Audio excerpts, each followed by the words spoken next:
Hey there, and welcome back to the Old School Food Freedom Podcast. This is Chrissy Kirkman. I am your host, and on the Old School Food Freedom Podcast, we kick it as old school as it gets with how God created us to live, which is free from dieting, free from food rules, free from shame of any kind, especially body shame.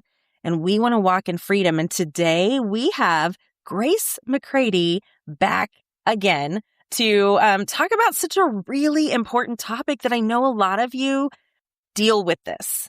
It's not just singleness, but maybe it's singleness and dating relationships, any kind of relationships, and how they are impacted by eating disorders, eating disorder recovery. And it's a lot, right, Grace? It definitely is. Yeah. Yeah, so we're here today to talk about that. Grace, welcome back. Welcome back to the show. Yeah, thank you so much for having me back. You're welcome. Real quick, let me give a little rundown of Grace. Grace McCready is an author, blogger, and speaker who is passionate about encouraging young women through sharing personal stories and scriptural truths. She's the author of the book, Real Recovery, What Eating Disorder Recovery Actually Looks Like. And she's also a blogger at Tizzy's Tidbits of Truth.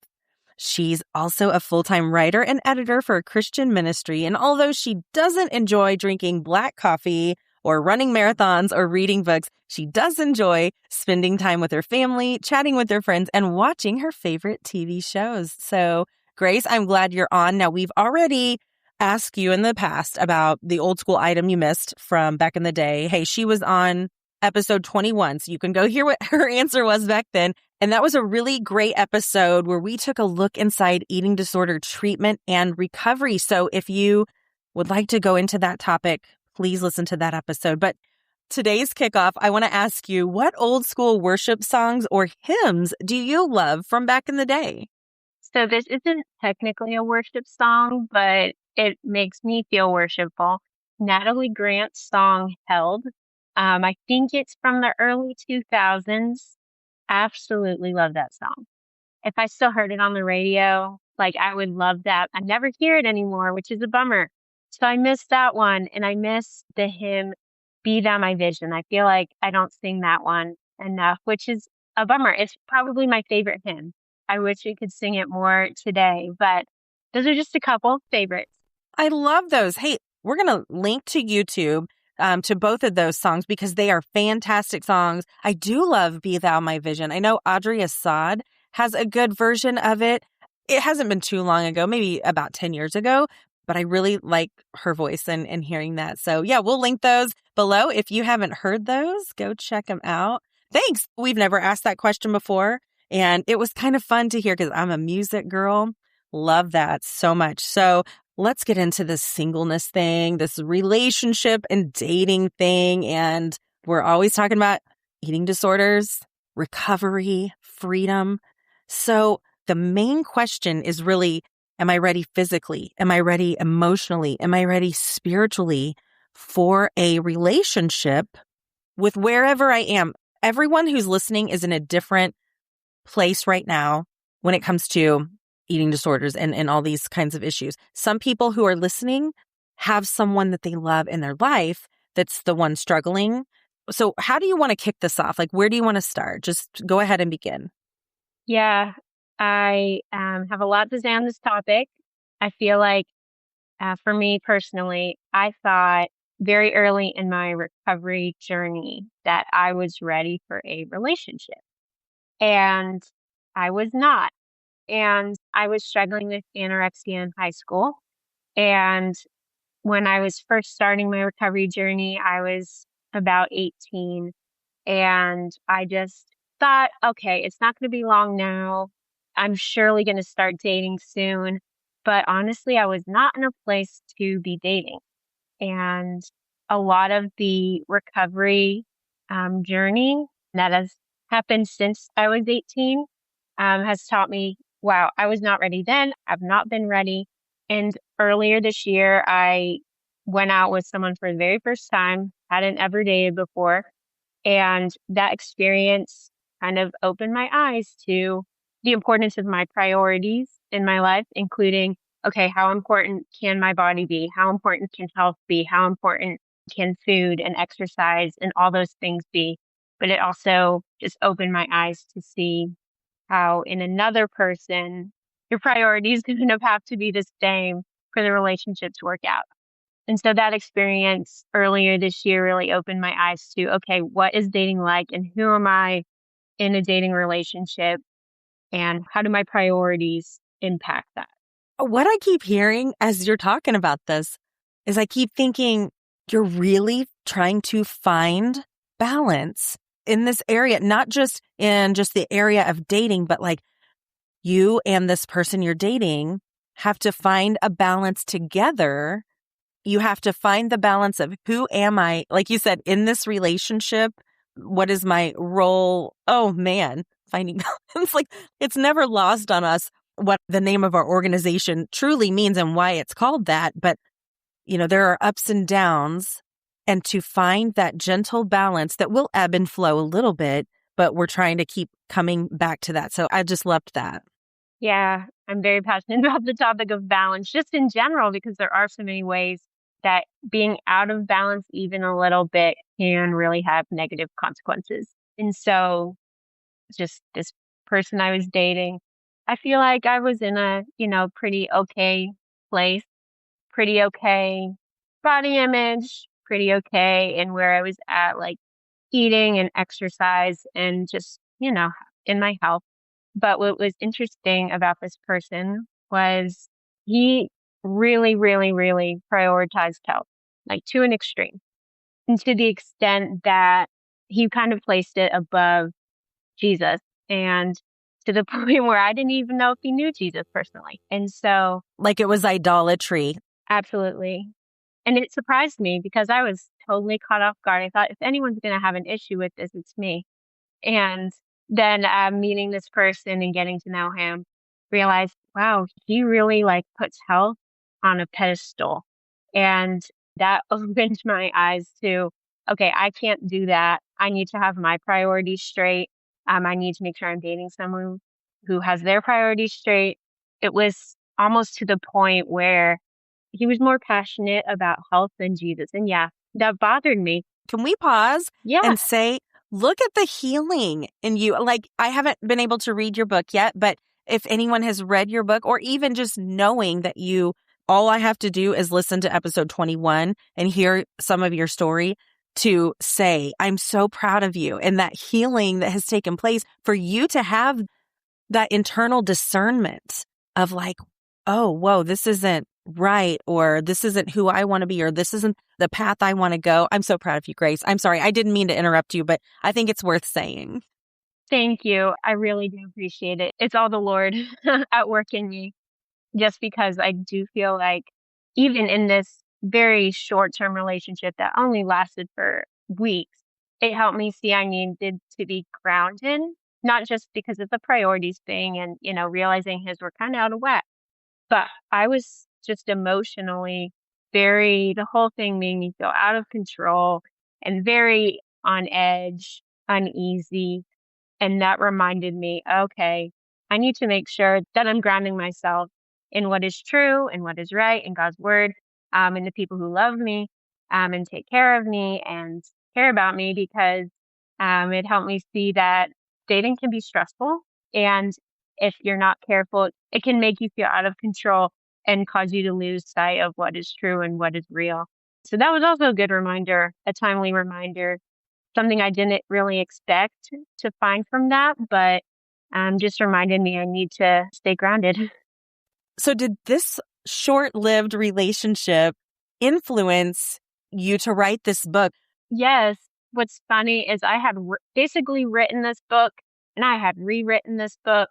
And then earlier this year, when all this happened, I rewrote it again. Not completely, but parts of it I added to or I changed because I realized, okay, this singleness thing, it's not just about being single. It's also about waiting on the Lord in relationships and knowing when it's right, when it's not right, trusting He's going to provide even when a relationship doesn't work out, knowing He'll work out His plan in His timing in both singleness being truly single, not in a relationship, and in dating, when we're listening to his voice and heeding his word, we don't have to cling to relationships that aren't right if we're remembering that he has the right relationship.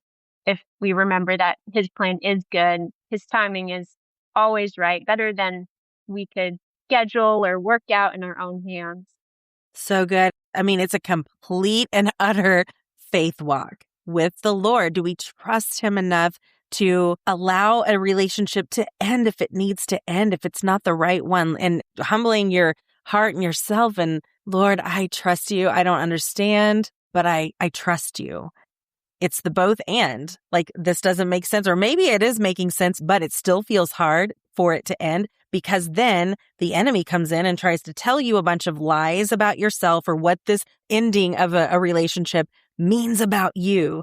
And so to silence that, to get still with the Lord and say, okay, Lord, what is the actual truth? What is your truth? What does your word say about me? Let's talk about that key scripture that kind of ties all of this whole topic together. Yes, I am a big fan of these few verses. It's from Proverbs 31, which we normally associate with the Proverbs 31 woman, like this noble, wonderful, godly woman who was a great wife, a great mom. And just recently, God's been showing me it's not just about when you're married, it's not just about when you have kids. You can be an excellent wife before you get married. And so Proverbs 31, 10 through 12, an excellent wife who can find, for her worth is far above jewels. The heart of her husband trusts in her, and he will have no lack of gain. She does him good and not evil all the days of her life. And God has just really been showing me recently that goal of being an excellent wife who her husband trusts her and he loves her and he knows he can count on her. And we can work toward that while we're still single. And we can do that in our eating habits, in our exercise habits, in our quiet time habits, in so many different areas. We can work toward that even while we're single. And when we're seeking to honor our future husbands, we can also seeking to honor the Lord. And they go hand in hand, making decisions that line up with God's word, honor him, honor our future husbands. That was just really eye-opening for me to think about it that way. So good. Oh, I love that. Yeah, really thinking there is a balance to find with looking into the future and, your boots on the ground, like staying present. Yet there's a wisdom to finding that balance too. So when we started this episode, you had questions like, am I ready physically? Am I ready emotionally? Am I ready spiritually for this relationship? So let's just start with physical readiness. Like, what would you want to say about, am I physically ready? Yes, I feel like that's kind of the most crucial part of, at least for me, the recovery journey is just, okay, physically ready. Am I physically healthy? And so before I could really recover emotionally and spiritually, I had to recover physically and get to a place where I was physically healthy. And this would not have been a fun truth for 18-year-old Grace to hear. But I think if you're in the midst of that physical recovery process, like for me, it was I didn't weigh enough. I was too thin. I was constantly at medical offices, at the doctor, and with my counselor. And I just really had to focus on gaining back the weight I had lost. At that point, 18-year-old Grace would not have wanted to hear, you're not ready. You're not physically ready for a relationship. Because I didn't think it was that big a deal. The whole thing, as I've shared before, I didn't really see an issue. I didn't see myself as too skinny or too underweight. If I did, it was not a big deal to me.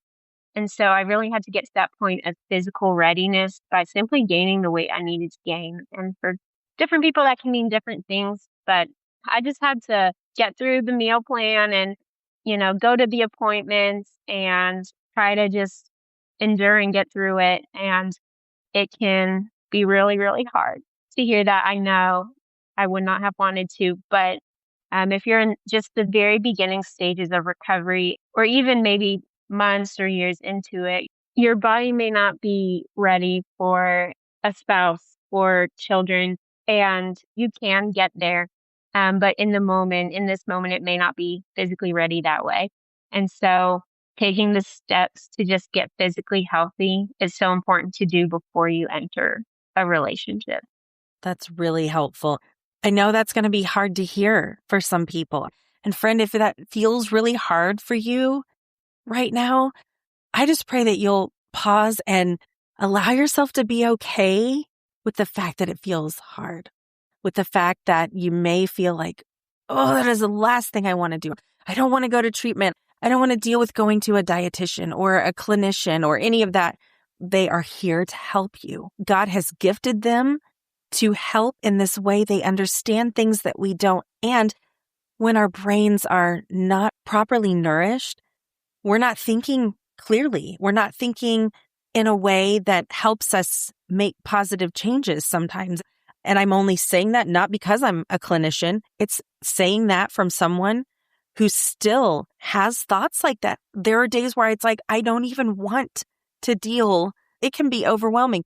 I have to pause and say, it's okay. It feels heavy right now. And then I look at what else is going on in my life. If you're a college student, you might have finals coming up. You might be working on a term paper.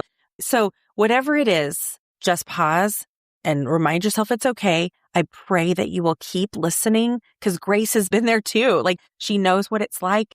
Okay, so I feel like I just kind of led us there and unintentionally, but let's talk about, am I emotionally ready? What would you say about that? How do we know? Yeah, this is something, like I said, the out of control feelings come into play, at least for me personally, they did. When I met this guy, when he asked me out, when we went out, I just felt like extremely out of control. I couldn't control when he reached out. I couldn't control when we went out. I couldn't control how I felt about him.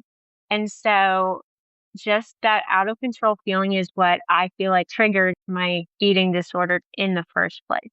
Way back when I developed anorexia, I think it was really just deep down due to these out of control feelings I had, these worries about the future, and that just kind of triggered it. And so I've had to watch, just pay attention, be self aware. Okay, how is this relationship making me feel? Am I making it too big of a deal? Yes, I was. And taking those moments, I think, to step back and be objective and consider like how you're feeling about it and making sure that it's not leading you to try to take control in other areas of your life. Because with the out of control feelings, like I was trying to grasp for control in some way, like that can be dangerous, especially for someone who is or has struggled with an eating disorder, just wanting to get control, wanting to feel in control in some way. And so remembering the sovereignty of God, remembering He's in control and His plan is good. And like I said, His timing is always right. And so even if the relationship doesn't work out, that's okay. And that it's out of your hands. And ultimately, that's a good thing. There's only so much you can do. And I'm just kind of naturally a control freak. And so that's another hard truth to accept, but it's ultimately a good thing. And the Lord really does want the best for us. Yeah. And I think there is something in knowing that, okay, if that is my natural tendency to want to grasp on and try to control outcomes and try to control food and things like that, if that has been my experience and I've been operating in that way for quite some time, it's good to acknowledge, okay, I know that about myself.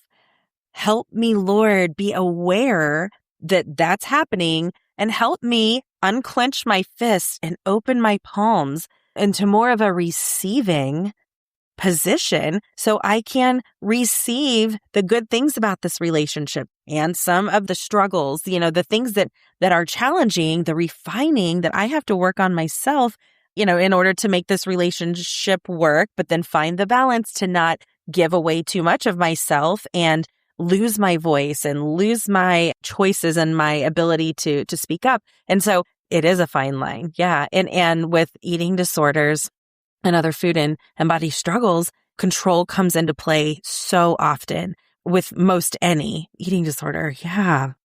Yeah. And it really does, I think, get down to being aware like you said, I'd like to just kind of plow through things and get through them and not really stop and think. But this experience and just writing about it in hindsight has shown me so many things like, oh, wow, I let that become too important, or I worried about that too much, or I invested too much time or effort into it. Like, in hindsight, it's easier to see those things. I understand. But getting the input of other people, I think, is a really big thing I want to emphasize. Just getting input from people specifically who love you and care about you and know who you are. They can really weigh in on what's going on in this relationship, and is there like emotional stability here, or is it becoming too important, too stressful? Relationships can be naturally stressful, but when our emotions are just kind of out of control and we feel out of control, having other people weigh in can be really, really helpful. Yeah, we have to be willing to hear them. If you've been wondering if your struggles with food are normal or if you need help, but you're just not sure where to start, we have created a brand new free eating issues check-in just for you. So this is a confidential tool that helps you understand your relationship with food and eating. And when you're done, you'll get instant, personalized results showing where you are now and what kind of support might help you. Plus, we're going to connect you with Christ-centered resources matched to your specific needs. So this just takes about 10 minutes and it could be the brave first step toward the freedom you're seeking. So if you are ready to find out where you stand, take the Eating Issues Check-in at FINDINGbalance.com. There was a time in my life where I wasn't going to hear it. I wasn't going to listen.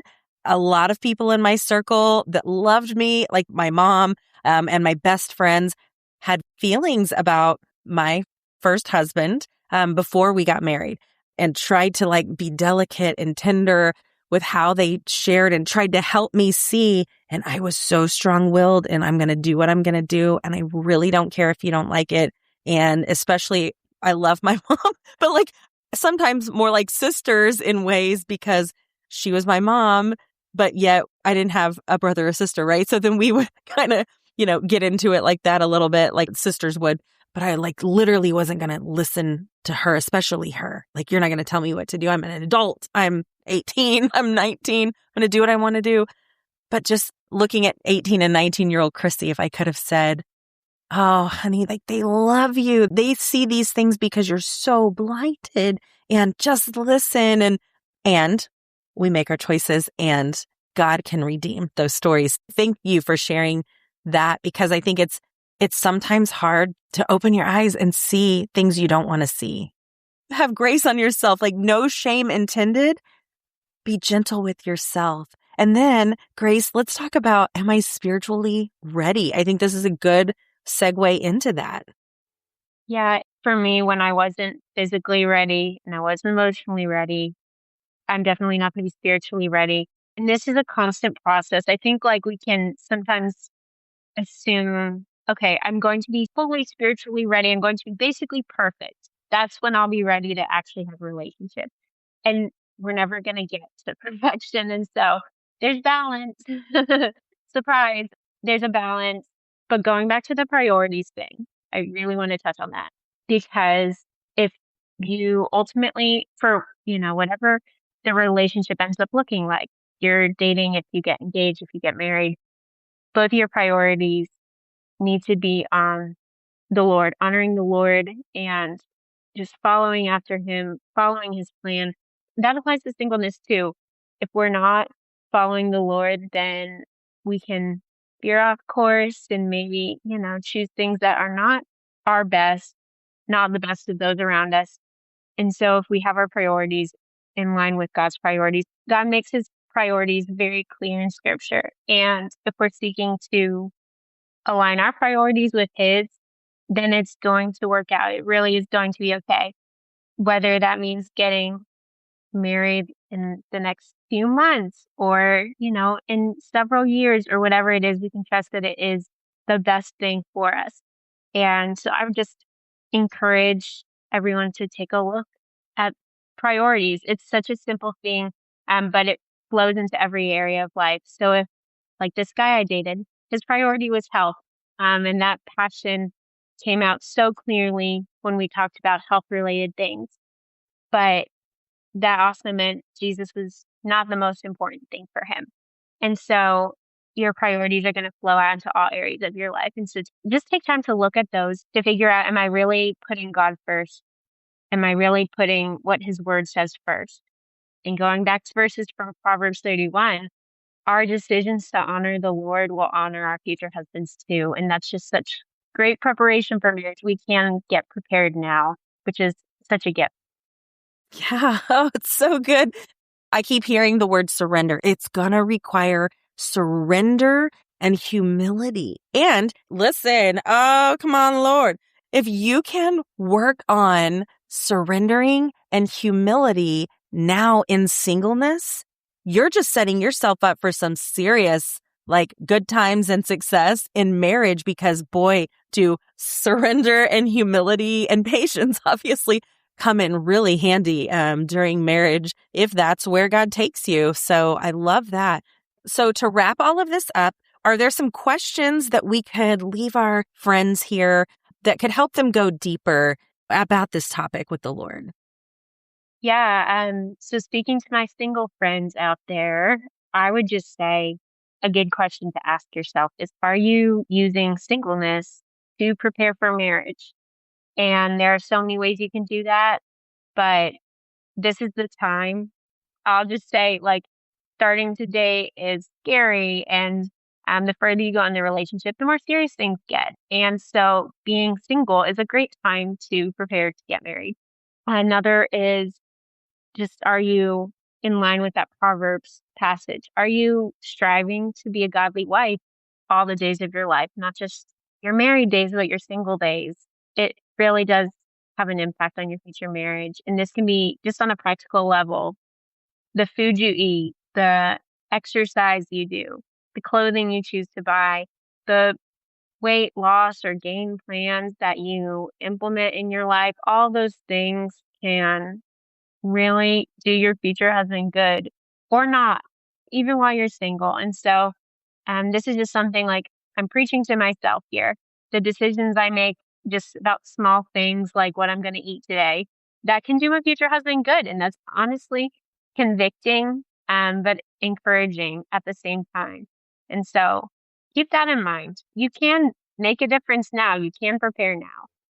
Yeah. And when you're walking with Jesus, it makes it easier. I feel like, because you're not alone in it. And we know that God will help you. So, Grace, I'm so thankful that you have been here today. Thanks for sharing. Friends, you can find links to connect with Grace in the show notes. And if you go to her blog, which we will link, that is probably where we're going to find information about your upcoming book. Is that true? Yes, lots of information coming very soon.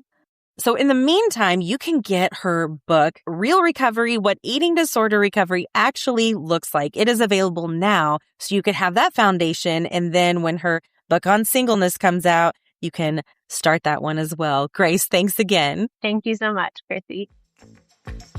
Thank you for listening to the Old School Food Freedom Podcast. For over 20 years, Finding Balance has been helping people walk in freedom by discovering where Jesus fits into their struggles with food and body image.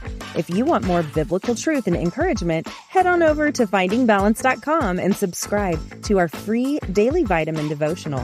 While you're there, explore our Christ-centered Lasting Freedom online course and small group tools. You can help keep this ministry going by donating today at FINDINGbalance.com. See you next time. The content in this podcast is for informational purposes only and is not intended to diagnose, treat, or prescribe a particular course of action. If you have or suspect you may have an eating disorder, please consult your healthcare provider.